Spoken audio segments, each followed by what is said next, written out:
I don't think that when I first DM'd him from my apartment or my college apartment in Houston, that I would have envisioned us being where we're at right now. But at the same time, it's like I never really knew exactly where it would take us except for somewhere kind of like this. But it's like you don't really know what it's like until you get there.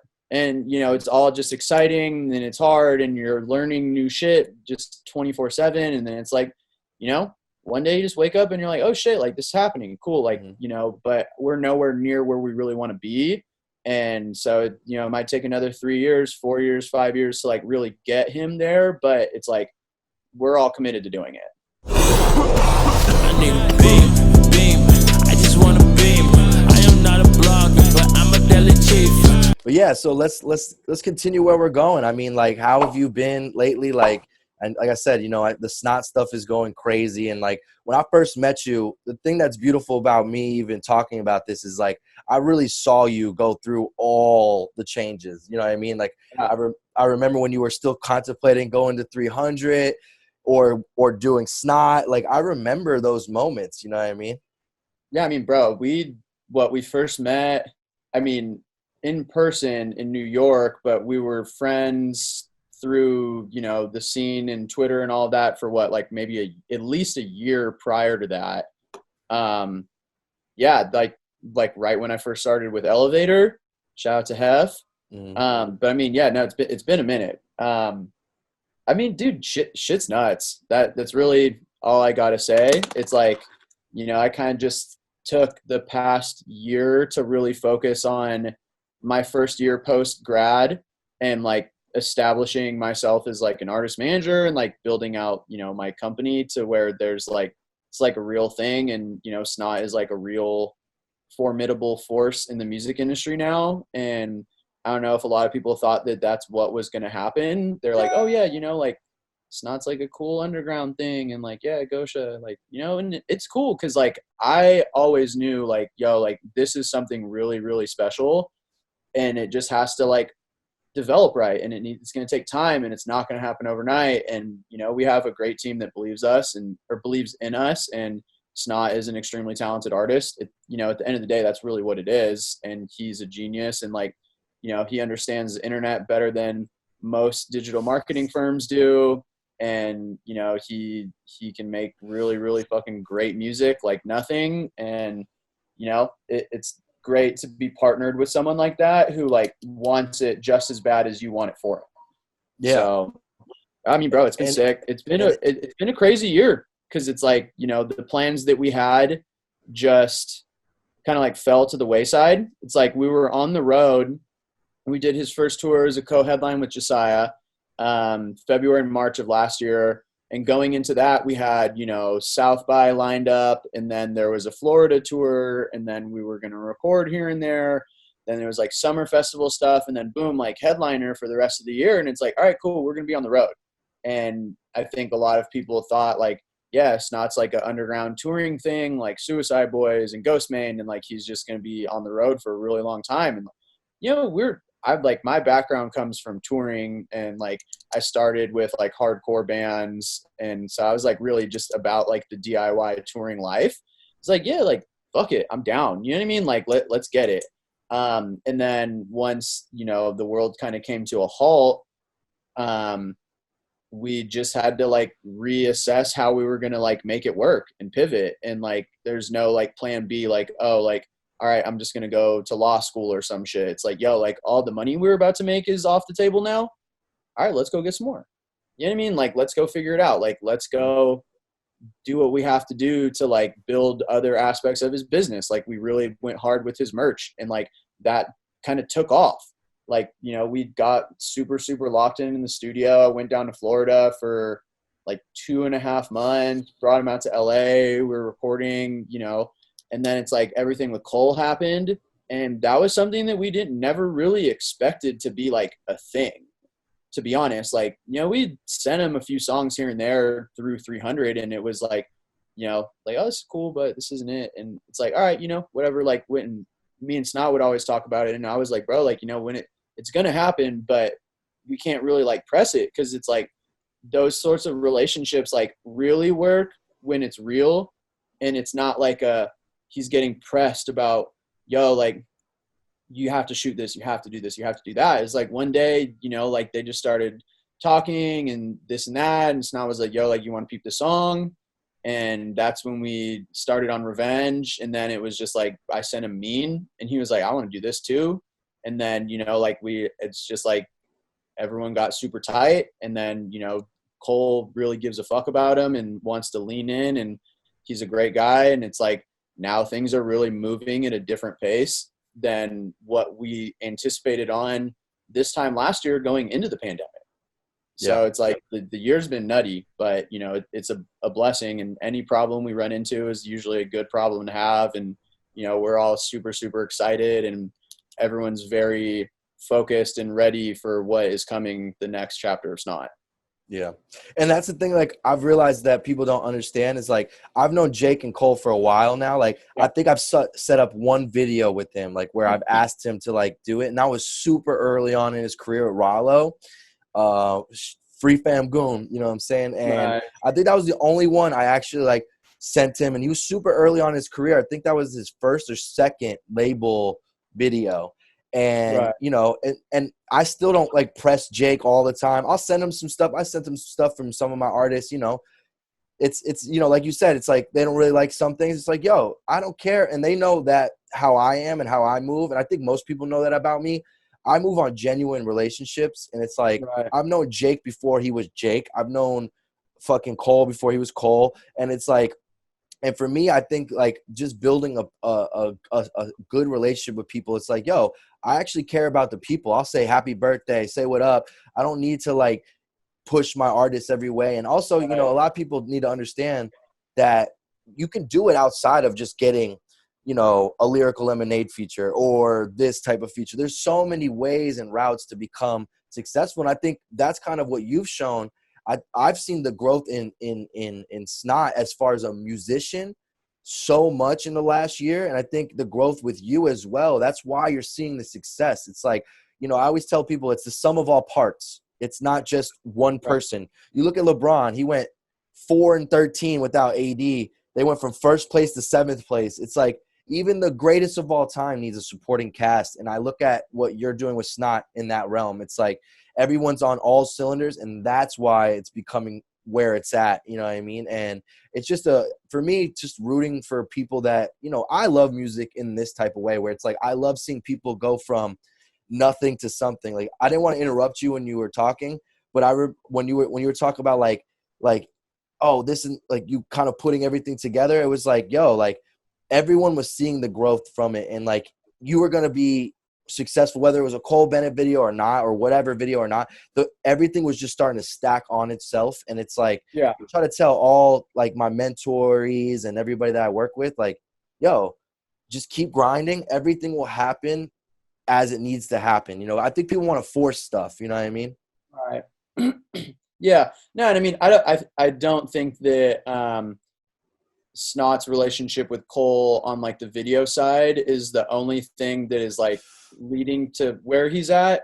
By no means do I think that's the case, but I do think that relationship is a byproduct of, you know, us for the past 3. I mean, because Snot's been making music for 6 years, and I found him 3 years ago, and that's when I was like, all right, come on, like, let's get this. And so it's like the past 3 years has been decision that has led to a point of where it's like, we're here where we're at now. And, you know, like, we have, like, I think that it's really important. This was something that I focused on really early on, was, like, locking in with directors. And, like, we got in with Omar, and that was, like, right when he was, like, doing a lot of really exciting editing and VFX work, but it wasn't, like, full director Omar Jones yet. And I was like, bro, like, we do not have a lot of money, but, like, whatever you want to do, like, we're with you. And once we get money, we will be able to, we're going to turn it up with you. Like, and we're down all the way. And, you know, like, Omar's, you know, one example, but it's like with other producers and other creatives, and, like, you know, our relationship with Copes on the photography and merchandising side, like anyone that we've brought on, like not exclusively to work on the team, but anyone who's basically joined the squad, like, yo, like we believe in this and we're about it. And, you know, like we've done our best to like build those relationships and really strengthen those. Cause it's like, yo, like, you know, it's not just, you know, one person. It takes like you said, it takes a village. And like, you know, our relationship with the team at 300 is like super, super tight. And like, they really believe in him as like an artist. And it's not just like a one record kind of, you know, it's not like a one record kind of act where it was like, yo, like he had like this huge viral smash hit and this and that. And like, you know, it was like, he's like, it's been an artist development thing, like an artist development story at its finest. And like, he's getting to the point of where it's like this week we had our first Hot 100 Billboard entry, which is like, yo, like that's a real thing. Like, it's not just like some cool underground-y thing. It's like, yo, that's that man has a hit now. Shout out to Cochise. But it's like, you know, there's I've always believed that his best music is in front of him. And like, he always proves that. And it's like, whenever he sends me stuff and whenever I get music from the engineer, I'm just like, damn, like this is better than what we did this time last year. And, you know, like the producers that want to work are bigger than the ones that did last year. And like, you know, it's like, we're getting to the point of where it's like, all right, like, let's be like very selective with what you want to do. And let's make sure that at the end of the day, like the artist's vision is like in the forefront. And that's like the most important thing. And it's like, you know, we're really just at a point of where it's like, we can amplify what he wants to do. And like where his vision for his career is, like, we can take it there. And the sky's really the limit. And like, you know, and I think, you know, in 5 years, like, we can revisit this conversation, but it's like, I really think that Snot has the potential to take it all the way at this point. And we're 100%. super excited about it. Yeah. And one thing I was going to say about the Omar stuff is that the videos were so dope. I remember hitting you when you dropped one. And I was like, this shit is insane. And you guys always had a good understanding of the aesthetic of it all. You know what I mean? I think a lot of people don't understand that all ties in. You know, the branding, like even Snot with always keeping his hoodie, like hoodied up, you know what I mean? It's like, there's so much dope branding that goes along with Snot that I don't think people understand. Like when I was working with Crime, the Gap shit was really what led forward with a lot of the stuff that they were doing. And it's all about branding. You know, I think a lot of artists don't understand that and they don't dive into that. They're always trying to, like, you know, penny pinch on certain shit. It's like, yo, if you got a dope videographer, fuck if he has a name, run with him and you'll create a name. You know what I mean? And it's the same thing when you're talking about producer wise. I'm sure these producers were nothing before the Snot stuff started happening. And now they have some sort of thing going on. It's because you kind of, you know, I tell artists all the time, you got to make it feel like you. And the thing about Snot is it always felt like Snot. It's always felt like this is who I am. This is what I'm doing. Even with the growth, there has never been a time where you like, oh, this sounds different, but it doesn't sound like, oh, he's trying to sound like this person or he's trying to sound like that person. It's always sounded like Snot. Even like on the Cochise record, I was like listening to it the other day when it first came out, and I was like, bro, Snot sounds completely different on this, but it sounds very Snot. And it's like, it's a growth period to get to that point. Everybody wants to like push the button and have it happen overnight, but it never works that way. And congratulations, by the way, on your Billboard Hot 100 hit, because that shit's hard to come by. You know, I worked with Pert for a long time before he got to that point. I think the first one he hit was the Costa Rica one with Dreamville.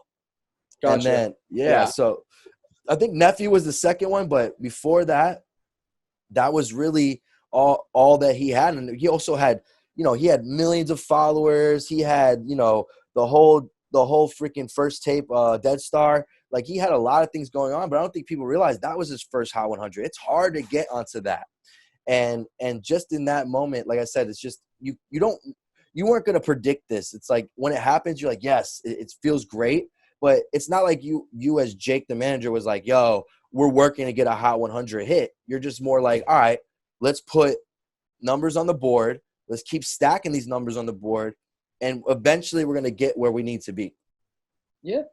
I mean, it's like, you know, like, I think at the end of the day, like, I am Snot's biggest fan. like I have to wake up and go to bat for him. And it's like, what I do is at the forefront of my mind the majority of the time that I'm awake.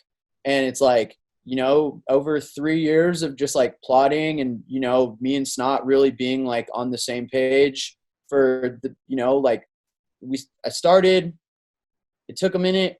And then once we got there and like we can walk in sync, it's like, all right, like let's move right, let's move smart, and like let's just know that like, bro, look at Doug.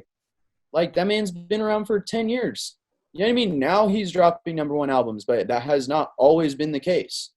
100%. Like that seriously hasn't always been the case. 1,000%. He's had a really, really long come up. And it's like where he's at now, icon. You know what I mean? But whatever he's done in the past was always like culturally relevant, cool, poppin', a little bit different, like not technically by the book. Like he's an artist in the truest form. And that's, the same way that Snot is like, it's not the easiest job, but it's like a super, super fulfilling one. And like, it's like, yo, like I want you to do what you want to do. And like, you're going to be that great. And maybe you don't realize it yet, but like the second that I discovered his music and got with him, I was like, yeah, like I see where this can go. I'm just let's do it. Like it wasn't really like yo, like let's make like a 3-year plan. And then now we're here. It's like, there's obviously like a roadmap and there's milestones and there's like goals that we have and we're hitting them, and now things are moving. So it's like, all right, like let's just push the goals up a little bit more and let's just try to hit them a little bit faster. It's not like, yo, like, we need to have a #1 out of the gate. Like we need to have a big viral moment and then that's it. It's like, no, like let's put out another album this year. Like the last album debuted, Billboard 172 on the top 200. Like let's go up to 150. Next album, like 100. Next album, like 50. You know what I mean? Like let's keep this moving. Like let's be able to sell more tickets. Like 5 years down the line, we want to be the ones doing the amphitheater show, like the amphitheater tours. Like we want to be like packing out massive clubs wherever we go. Like but at the same time, it's like I know that while it's possible to have an artist go from 0 to 100, what makes the most sense for his career is to, every day just push to get a little bit closer to 100. Yep. And, it's like we, like we're getting there. And that's really, what it is. And it's great. And it's exciting. I mean, I don't think that when I first DM'd him from my apartment or my college apartment in Houston, that I would have envisioned us being where we're at right now. But at the same time, it's like, I never really knew exactly where it would take us except for somewhere kind of like this. But it's like, you don't really know what it's like until you get there. And, it's all just exciting and it's hard and you're learning new shit just 24/7. And then it's like, one day you just wake up and you're like, oh shit, like this is happening. Cool. Like, but we're nowhere near where we really want to be. And so, it might take another 3 years, 4 years, 5 years to like really get him there. But it's like, we're all committed to doing it. Yeah. I think that's the beauty of what artist development really is. I think a lot of people that have this like, these like specific goals, I don't think they ever reach them. I always tell people, make a goal, crumble it up and throw it away. You know what your goals are. It's not hard to remember, hey, I want to be the best artist in the game, top one of the Billboard 100, 200 I meant. And it's like, that's very simple. What's hard is to wake up and go, all right, to get there, I need to grind. I need to make sure he's in the studio. I need to get the digital market. Like all those day-to-day activities is what makes people great. I always tell people, if you want to be $100 million man, you're not going to put $100 million on a counter, and every time you make 50 grand, take 50 grand off of it. You go, all right, let me go, how can I be $100 million man? And the $100 million man is the person that has to get up early, work hard, put in effort. Those are the things I tell people to focus on, and all that shit comes. When I was doing Smoke Perp or Comethazine or the million other artists I work with, I never was like, yo, we're going to be this size and we're going to go here. It was just like, what can we do day to day to make this happen. And I think that's when you get there. And that's the beauty of it, because you kind of look up one day and you're like, holy shit, I'm here. And it makes you love it even more. I feel like when you plan things out, even if you go 0 to 100, it's harder to last. You look at one-hit wonders, not many last. You know what I'm saying? There's not many that have sustainable careers. I think 24K Golden's done well. But if you look at like anybody in the past 5 years or so, you don't see like the people that just go up really quickly last long. It just doesn't happen that way. It's the groundwork. You know, Todd used to tell me this, and I love using this in different examples. It's like you can either build a house of cards, or you can go or you can go cement brick by brick. And I'd rather build it brick by brick, so you can't just go and blow it over. You know what I mean? Like house of cards, you can get to the top faster, but I can just go like this and whop it all down. You know what I mean? So yeah. I think what you're doing is building it brick by brick. And I think anyone that watches this, that's an artist manager, an aspiring artist manager, understand it's going to take a while. And I think what you said just beforehand, I want everybody to know that. It's like you got to be the biggest fan of your artist. Because if you don't love your artist, this shit sucks. You know what I mean? Right. Like, I know how much you work. And I know if you didn't love it, you wouldn't do it. Yeah, so true. It's something I tell people all the time. That's what I've gotten to. Is like, you know, it's not about like the money or recognition or this and that. Like I'm still, you know, same old Jake, like same Jake that I was when we first met. When I was interning in New York, like, you know, I'm just trying to do what I love. And now that what I love is able to, like, I can like financially support myself off that. And like, not only that, but like, that's a byproduct of Snot being able to like put on, like, he can take care of his family and like, he can take care of his siblings and like, he can pay his dad's bills and like, he can pay his own bills. And like, you know what I mean? Like, because we've worked so hard, he can provide. And that also leads to me being able to take care of myself. Like, bro, like that's it. You know what I mean? Like, I feel like that alone is like me, like making it, so to speak, in like 99% of the world's eyes. And like, you know how the music industry is, bro. Like there's a lot of money to be made out here. And like, for me, it's not like, yo, like, how do I do this next deal? Like, how do I flip this little production deal real quick? And like, how do I make as much money as I can this year? Like, you know, I'm about to go buy this fucking beat that's going viral on TikTok and then go try to run a production deal with this artist at a major and like this and that. Like, that's never been like who I am as an individual and like as an executive. It's like, yo, like it's really about artist first. It's about like actual development. And it's like, yo, like when I locked in with Snot, I was like, bro, like I've never done this before, but let's do it. Like, and here we are. And, you know, him and I laugh about it, but it's like, all right, well, you know, I don't think we made it yet, but we're getting pretty close to, you know, him being a household name. And, you know, I think 2-3 more years, like, you know, it's not too far out of the question of like, will Snot really take it all the way? And, you know, for me, it's like, yeah, like that's a fucking no brainer. I've known that since the moment that I found his music. It's when, not if. Right. And one thing like, oh, go ahead. Oh no, you're good. I would say one thing I noticed when you were in New York, bro, you were going to be successful, whether it was Snot or somebody else, man. You were grinding. And I think that's why personally, the Chiefers brand, that I've been able to put a lot of people into good jobs, because I always look at that first. I don't care about what you have as far as like experience or, oh, I've been doing this for 7 years or whatever. I look at people that grind, that don't care. Like for me, like I worked for free for 8 years before I got to fucking Alamo.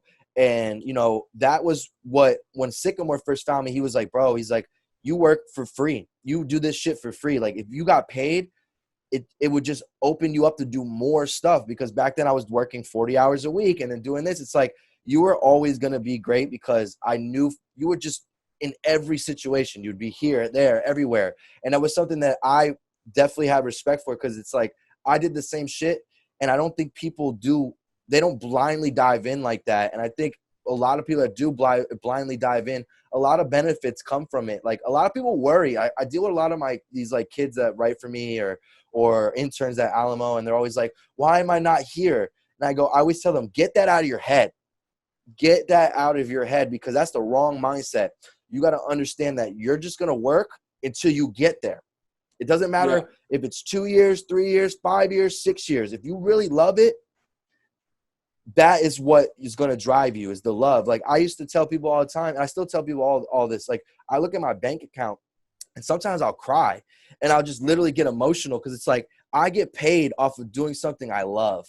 And it's like, I'm sure you have the same thing with Snot and what you're doing now. And it's like, it's so beautiful to see that. And I love watching the growth in that. That's why I think I've been a blogger for so long, is to see those small wins. Like even Veli, I watched Veli become a fucking beast, bro. And he used to be a Twitter kid, you know what I mean? Just like us. He's great. Veli's a very, very great guy. I have nothing but love for him. Him working with Solomon is great. Solomon's a legend. So it's like, when we were able to get this record out and moving, it was like, working with them has been amazing because, we've had our fair share of side artists, experiences with working records. And, I'd have to say that working with Veli and Solomon on this record is great. Without a doubt, I'm very, very honored to be, working with them on it. It comes off that way too. It feels very organic and genuine. How did that even start? Did they just start working together? Coachy sent the song. And Snot was like, the shit's hard. He's passes on a lot of features, the label, we got X amount for this. It doesn't really appeal to him as much as him just finding an artist that makes good music and then, just hitting them up and, doing their thing. And then if they send a song that he likes, shit, he'll have a song for it the next day. All right, here you go. What's up? Have your manager hit my manager and let's figure it out. Yeah. And then, that was really just it. And that's how it started. I mean, you guys do features great. I think that's why the features come off great for Snot, is because he cares about the music first. Right. The one with Wi-Fi, I think that's one of Wi-Fi's best verses of all time. The video came out amazing. Oh, man. Bro, when I first heard that and he said, shout out Snot, I was like, let me run this back. And played through it and I was like, damn. He gave us that was a real ass feature right there. That he was I mean, it made sense. You know what I mean? They're from the same area. Snot fucked with his music. It turned out to be a great song.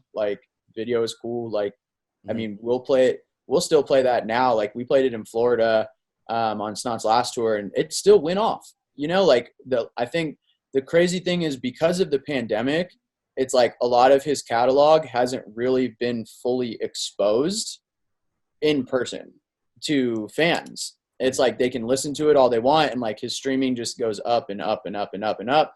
But he hasn't done a headline run yet. You know what I mean? We're still kind of early on in his career.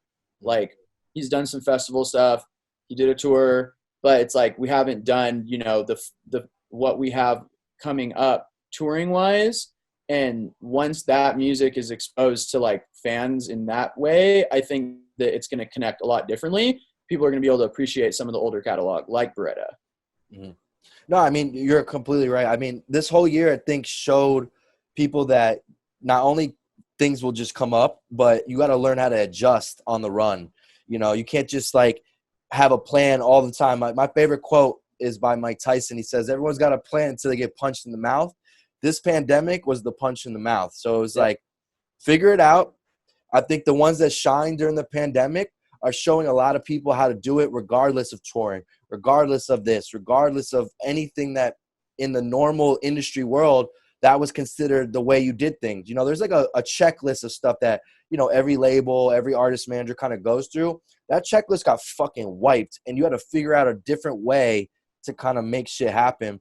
But like I said, I think it all plays into what we were kind of talking about earlier. It's it's just understanding the game and playing it slow. You don't want to rush. I felt a lot of people in the pandemic, they were oh, I'm losing touring money. I'm losing this. How am I going to do shit? And the ones that succeeded were the ones all right, say less. All right, I can't tour. Okay, that means I'm going to do merch. Okay, I'm going to go on TikTok more. Okay, I'm going to go on this more. They just adjusted accordingly, and that's what helped them get to that point. And it's the artists that save their money. Correct. That's just what it is. You know what I mean? Especially a lot, if you're not getting paid every day, if you're in a label deal or whatever your situation is, and the checks do come here and there, and there's, your primary source of income is just gone. It's like, yo, you better be smart with that shit, because who knows when it's coming back. Just Exactly. to be honest, you know what I mean? Like, we kind of made tough calls, played the smart financial moves. Like, it's not actually just bought a house. Like, you know what I mean? And that was from saving up over the pandemic.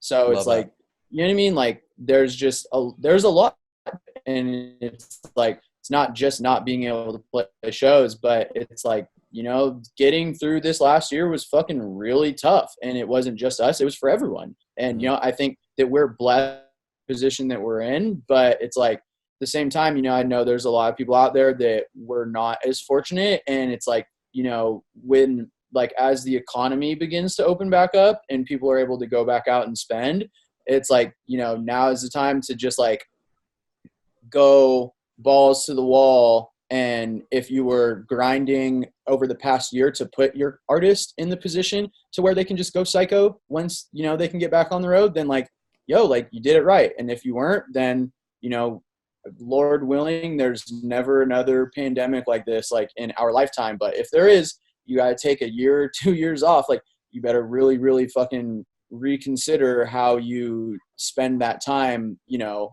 sitting out. Yeah, and spending your money. That's another thing. A lot of artists, they get the check, they blow the check. The smart ones, they keep on to their money and they hold on to it. I tell that to all my artists. I said, every advance you get, you should not be going through. You should be putting that to work, whether it's investments or just not even spending, just maintaining your spending habits. A lot of artists, they feel like they have to like showcase on social media, like, oh, I got a chain, I got this. Like, a lot of my artists, I teach them those very financial literate like ways to kind of compensate when you come into something like a pandemic. It's like, it may not be a pandemic, but there might be something else that happens, whether it's like, say, God forbid, something happens in their family and they have to pay for medical bills or whatever. You always want to be planning. Like, I learned that from the hardship that I had in my life, when the first, in 2008, the housing market crashed and all that. Like, my mom lost her job. I saw my mom, who had a great job, this and that, lose her house. So it taught me that even if you got some money, you got to make sure you're either holding on to it or making more from it, and making sure that you're not having this frivolous lifestyle where you're just buying every 30 seconds, Right. Yeah. I mean, can't all be rich, but it's like, the last year taught everyone a lot, and, we're just looking forward to what we have in front of us. Yeah. So now you said you live in LA now, right? Yeah. How's LA compared? I moved back to California. I feel like most people forget that I was born and raised in California. I only spent 5 years in Texas. That's when I was going to college. Okay. Were you in Southern California? Yeah. Okay. Yeah. Where were you born? So I was born in the Bay, in Alameda County, and then I moved down to Rancho Cucamonga, which is most famously known, or it's known for Workaholics. Wow. I was like, where the hell did I hear that from? Yep. Love Workaholics. that. You're a very workaholic, so it makes sense. Right. But yeah, so I moved back.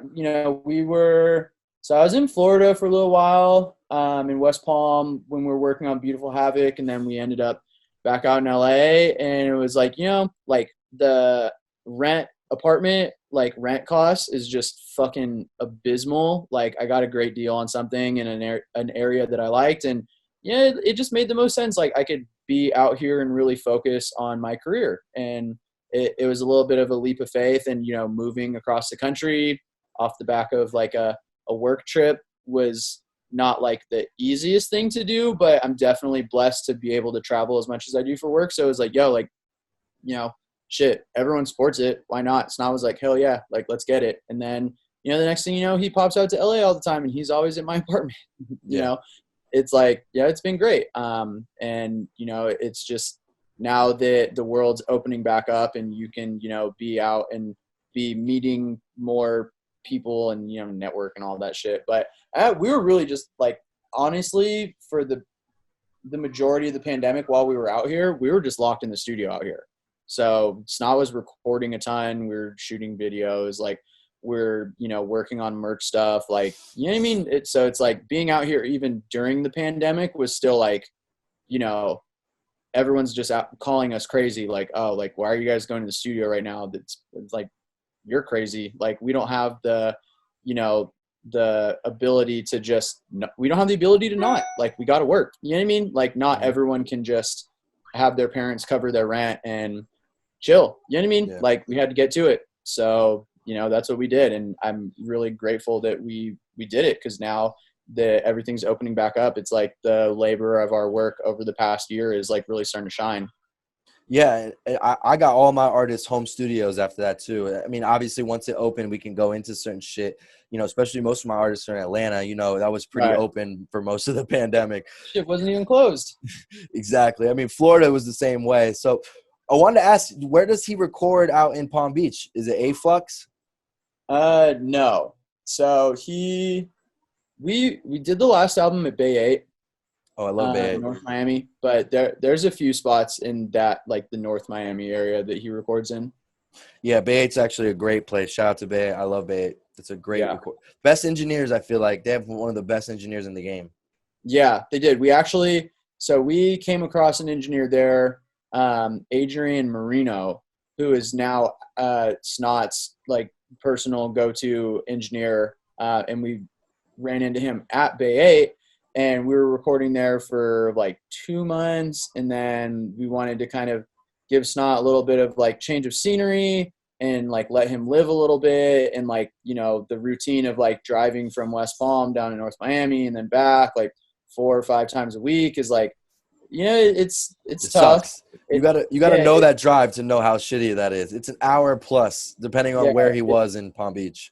It's like, you know, every day we wake up and I'm like, all right, like I'm going to do, you know, like my, you know, email admin kind of stuff, like from the hotel. And then I'm going to go pick them up. We're going to go drive down the studio, lock in for 6 hours, drive back. I'm going to go get a beer. I'm going to go to bed. But so we found Adrian, and him and Snot, their relationship is just so incredible. As far as like an artist and engineer relationship goes, that we tapped him in to come out to LA. We're like, yo, like, you know, wherever you're getting paid there, come out with us. We got you. We'll fly you out, you know, got you on the housing. Like, you know, this is going to be, you know, the beginning of a new chapter. You want in, let's get it. And he said, fuck it. He's like, hell yeah, let's go. So that's amazing. You know, we love it. Florida's great, bro. Yeah, I mean, it's funny because I think Wi-Fi found his personal engineer at Bay 8 as well. I think a lot of people find them, scoop them up over there. You know, shout out to Bay 8 once again, you know what I mean? But I love hearing that because, I mean, the whole switch, I feel like a lot of people don't understand switching up the scenery is a must, too. I think that's why you guys went out to L.A., too. It's like sometimes I see artists, like, literally their motivation to record just starts to dip, you know, when they're doing it at the same place, the same spot every day, you know what I mean? Yeah, and it's like, you know, it really is, like, at the end of the day, for a lot of artists, like, it's art, and, you know, they have to be able to live, and they're humans, and they're real people, and, like, they're not just, like, you know, recording is a very athletic process that, like, you know, like, look at Drake, like, recording every day, like, putting in the, you know what I mean? Like, it's putting in reps. It's like the same thing as going to the gym or, like, playing a sport and, like, practicing, like, and then, you know what I mean? Like, all of that work comes to a head and people realize, holy shit, this dude makes incredible music. But at the same time, it's like you have to be able to live your life and have experiences to base that music off of. Mm-hmm. Like, you know what I mean? Like, if you want to make a sad song about a girl, like, how are you going to be able to, like, channel the emotions of that if, like, you're not, like, dating or you're not going through it? Like, you're not actually experiencing that kind of stuff. And, like, you know what I mean? The music that's usually, like, 9 times out of 10, the most successful in, like, a long-lasting, like, a generational kind of manner is, like, music that's authentic and real. And, like, you know, people know when you're lying on a beat. Like, that's easy. You know what I mean? Like, you can hear it. Like, look at why Peep's music made such a huge impact to so many kids. It's like, you know, if you're going through it and you're experiencing it, and like you're able to portray those emotions like through music, and when it connects with kids that are also going through it, it's like, damn, like that's that. Or like, look at X, you know what I mean? Like a lot of these legacy artists that were able to like really make emotionally impactful music, it's like, you know, you got to just live and experience shit. And so I was like, yeah, like, you know, like you want to go road trip with your boys, like across the States, like go have fun, like B&B hop, I'll meet you in LA, you know, we'll get you guys a house, we'll lock in the studio. And you can, you know, live a different life out there, and, you know, like hang out, see different girls, and, or, you know, focus on different stuff. And, you know, we can bring in different producers, and like we can really fine tune the body of work that we have, and, you know, just focus on like these last few records here, and like, let's go in and let's recut this song, and let's do this when you're in a different mood, and you can bring a different like emotion to the song. And you know what I mean? It worked. And it's like, you know, Snot's not like a big LA guy. Like he's definitely like a Florida boy through and through. But when he comes out here and works his ass off, and then he goes back home and chills. You know what I mean? That's where his friends are. That's where his family is. Like not every artist is like, yo, like I want to blow up and then I'm going to move to LA and this and that. It's like, you know what I mean? For him, he's just like, yo, like I'm going to go out there so I can do my thing and, you know, do what I have to do. And then I'm going to go home and like take care of my people. Yeah, and that's something that I went through. I thought I wanted to move to New York. I was like, fuck Broward. Then I realized I'm a Florida boy. You know what I'm saying? I love where I'm from. Like, everybody calls me Florida man Joey, but, like, I really love where I'm from. It makes me – I feel like Snot might be going through the same shit. It's like LA's great.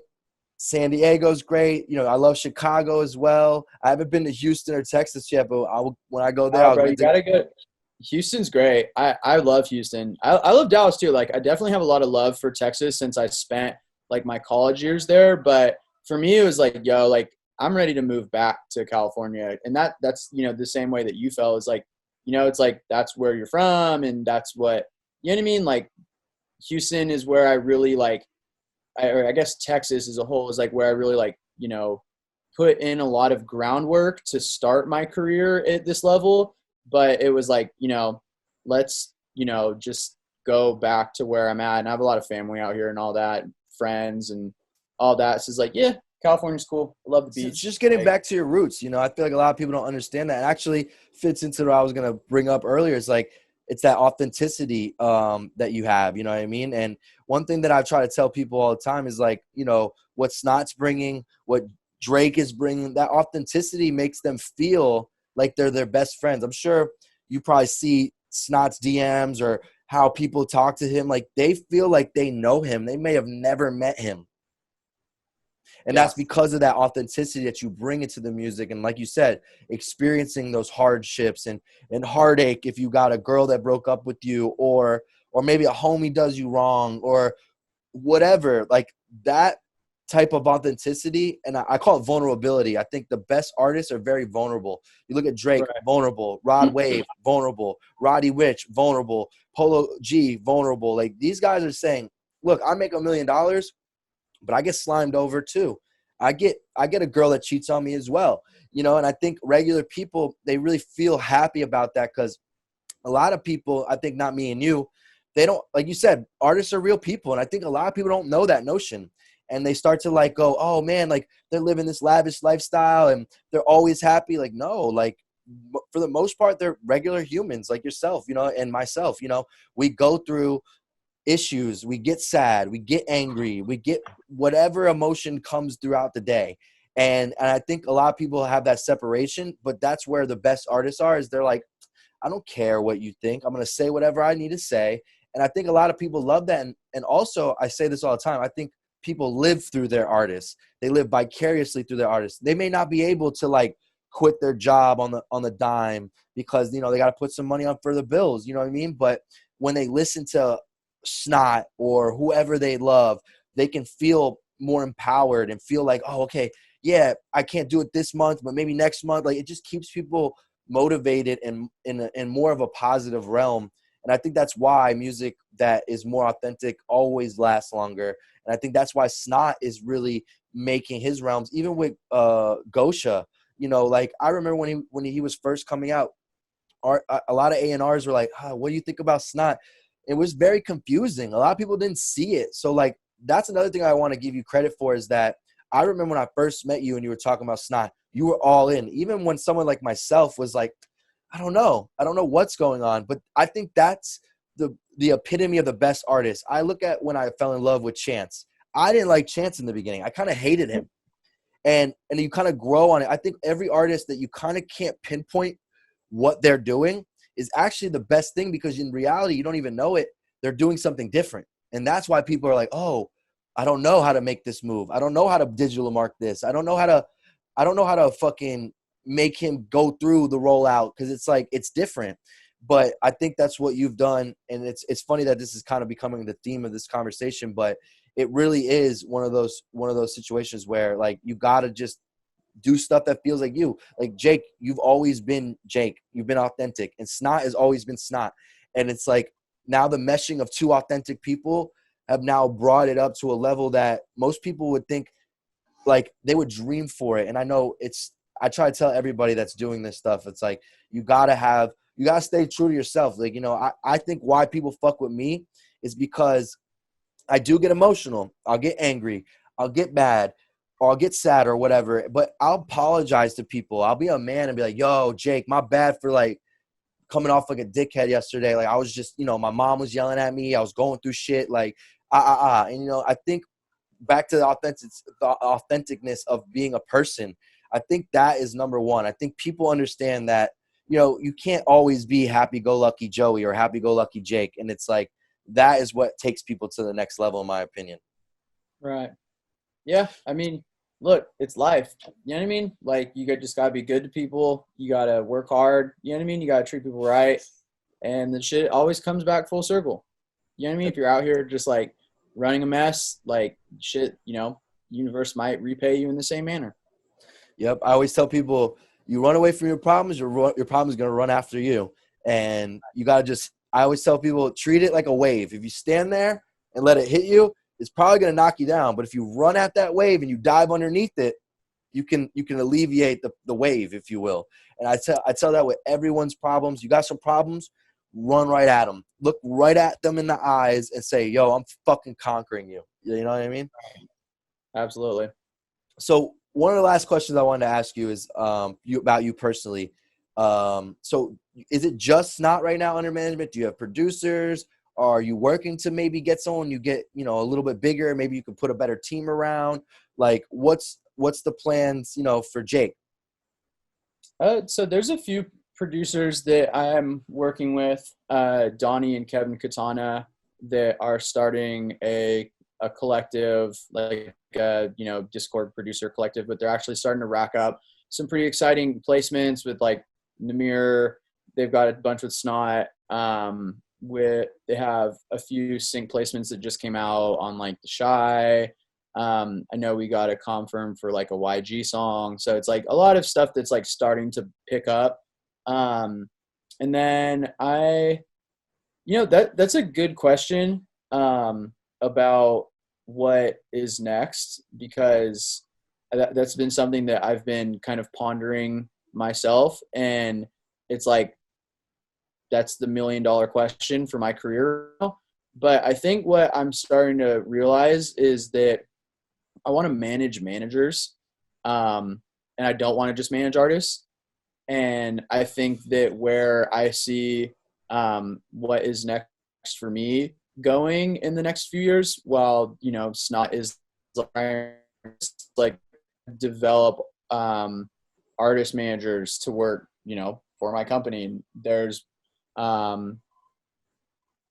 Snot's tour manager is currently working on developing an act that we're bringing on, and there's, you know, a lot of really, really, I guess, like great kids that need it and really just have someone believe in them first. And I think that over, you know, the course of the next like 2 years, that's where I think it's going to be going, with like building out my company by, you know, by giving people a shot and like helping, you know, like managers develop acts, like in the right way. And, you know, the same way that 100K, you know, Tuck went with Melly to like really just taking it all the way. It's like it took a minute to do that, but once Melly was like really just out of there, like, all right, cool, like let's build. And I think that's how any you know, management roster happens, is like, you know, I don't want to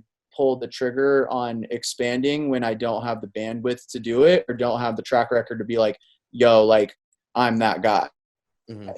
And like not trying to overcommit to anything, and I don't want to take on anything that I don't think I'm ready for, or that is like frankly ready for me to work with it. So I mean, I don't know, we'll see. Yeah, like I think right now it's like there's a lot on my plate with what we have going on with Snot, and that's like, you know, we're building his clothing brand out, we're starting a record label, we're about to be on the road, like, you know what I mean? All that kind of stuff is like where my focus is. And so, you know, anything else is kind of like, if it happens, it happens. And, you know, I'm going to make sure that like we do it right. But as far as right now goes, it's like my head and my heart is fully in Snot World. Yeah, I figured that's why I wanted to ask that question.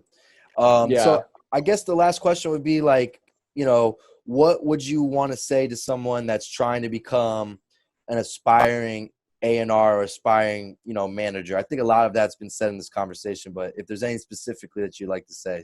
I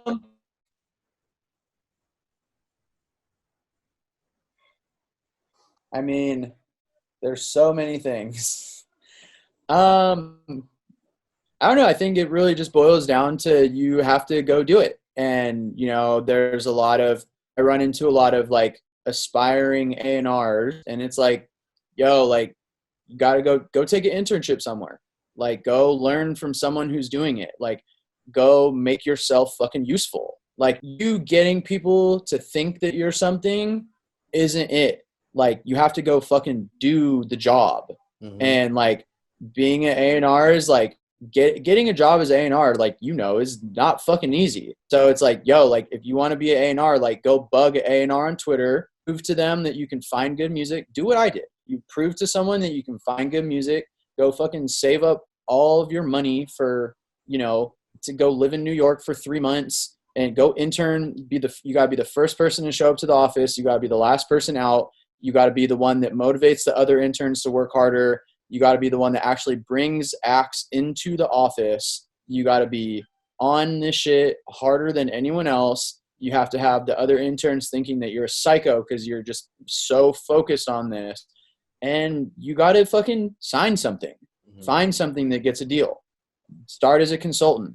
When you're a consultant, go sign something. You know what I mean? Like it's like at this point in my career, it's like, you know, a no-brainer. Like that's what you do. But you tell that to a kid that is like, oh, I want to be A&R. It's like, oh, well, I don't want to do that. It's like, I just want to sign something. It's like, well, it's not going to fucking happen. You know what I mean? Like, let's just be real. Yeah. Like business brings there's business. a lot of people that, right. It's like, yo, like if you want to go work at Atlantic, you know what I mean? Start at the fucking mailroom and work your way up.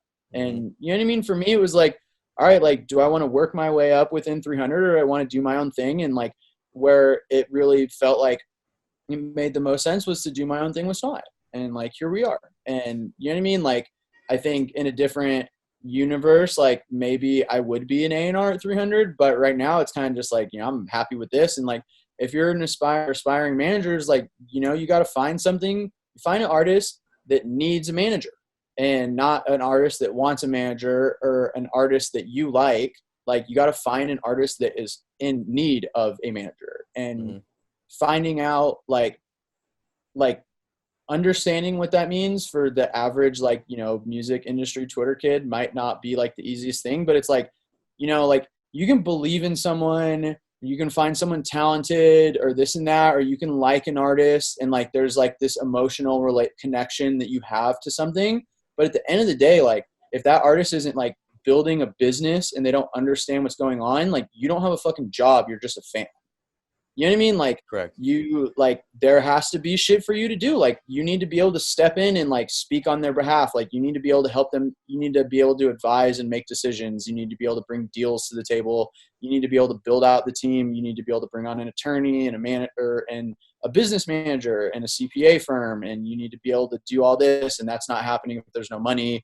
Like, you know what I mean? There's a lot, like there's touring strategy that needs to be worked on. There's publicists that need to get, all right, like, do we want to go with this firm or this firm? Like, you know what I mean? Like, you need to go rack up interest in like a publishing deal. Like, you know what I mean? Like, there's a lot of shit that you need to be able to do. And none of that is going to be able to happen if your artist is just someone that you like. Mm-hmm. Like, you know what I mean? Like, there needs to be something going on. Like, I don't want to manage something that doesn't have anything to manage. Yep. 100%. Like, period. You know what I mean? Like, and a lot of these kids are just like, oh, like, you know, like, my artist is next. And it's like, okay, like, I'm very glad that you believe that, but I just went and listened to all the music and like, I don't think so. 100%. And the numbers don't reflect. And like you know what I mean? Like, the following doesn't reflect. Like, you know, Snot has been, when I found Snot, I was asking, we were just talking like really early on. I was like, you know, what are you doing to grow your Instagram page? And he put me on and I was like, God damn, bro, like you should be teaching a digital marketing course at a college. I love that. And like, because what you told me alone is more than what I've learned in a class about digital marketing when it comes to social media. And like, obviously, you know, like I can come in on the advertising front. Like, okay, well, you know, like I know you get like the Instagram digital marketing, but there's a whole different side of this stuff. Like, let's focus on this. Let's do that. But it's like, you know, like a lot of these artists, like, you know, they just want to be fucking babied and they want to have someone call them one day and change their life and this and that. But, you know, no one's life is going to change until you put in that work. And so if you want to be a manager, find an artist that's putting in that work. Yep. And then you got to put in that work too. I like that you said what you said, because I think a lot of people, they just want it like gifted to them on a silver platter. Like, I worked 8 years before I got an opportunity with Todd at Alamo. And then when I got there, I was a research guy. Like, I wasn't even like supposed to be what I am today. And I worked my ass off. I used to like tell people in the office, they'd be like, when you going home? I was like, when you leave. And they're like, what the fuck? And that's how I did it for years, bro. I was always the last one and the first one in. And even though I have some of the accolades that I have now, I'm still like that. I have my buddy Darmick. He was the only one that would stay as late as I would. And he'd be like, hey, when you going home? I'd be like, when you go home. And it's just something that like I've always had in me. And it's like, yo, I'm going to work and work and work until I get here. Because I think me and you understand opportunities. I think a lot of kids that are trying to be A&Rs, they kind of understand opportunities. They don't fully understand it. And a real opportunity, you work for it. You go crazy. Like if like, you know, I think a lot of people take life and they don't understand how precious it is. If I was to tell you like, hey, Jake, this is going to be our last conversation ever, you would like appreciate every moment. You'd put your phone down. You would like, oh, I'm going to soak this all in. You know, I've had my phone down this whole time. I appreciate this regardless if this is our last conversation. Yo, I love that. But like, I always tell people that like deepness in that, because it's like, you got to work like that. You got to work like, yo, this is my last time ever going to be in this office. And if I do go, are people going to still respect me, even if I didn't make this go or this go, you know, because that's what work ethic really is. And I like that you said that, because I think a lot of people are trying to get in this industry. They want it on a silver platter, and it's just not going to come like that. And I think you've understood this in the industry. It's a hard thing to deal with. It's like, it's not as fun as you think. You know what I mean? And it's more work than it is fun. It gets fun later, but in the beginning, it's more work than it is fun. I mean, look, I started in music when I was like a sophomore, junior in high school, playing in a band, and like so it's been 10 years at this point. So it was 7 years to get to the point of where I could manage Snot, and that's my first artist. You know what I mean? Like, there's a lot of getting the shit kicked out of you. There's a lot of, you know, people with big egos. There's a lot of, you know what I mean? A lot of people that take advantage of people that don't understand how to move. There's a lot of people that make you work for free. There's, you know what I mean? Because you don't know any better. You know, at the end of the day, it's like, if an opportunity arises and like, you just got to take it and you got to make the best of it, and you got to know where you want to go with your career. and you got to move the ball in that direction, because then you're going to finally get to the point of where you're going to be able to kick it and score. And if you do it and, you know, you've put in the work to get there and you make it happen, then boom, you go do it again. And you know what I mean? Like it's not like having a career in the music industry is not a sprint. It's a marathon. And you know what I mean? There were periods in my, you know, like when I was going to college, I was like, damn, like, am I doing this right? Like, should I really be so focused on this? Like, or should I just go take a job at like a PR firm in Houston and just call it a day and like just go make beats for fun?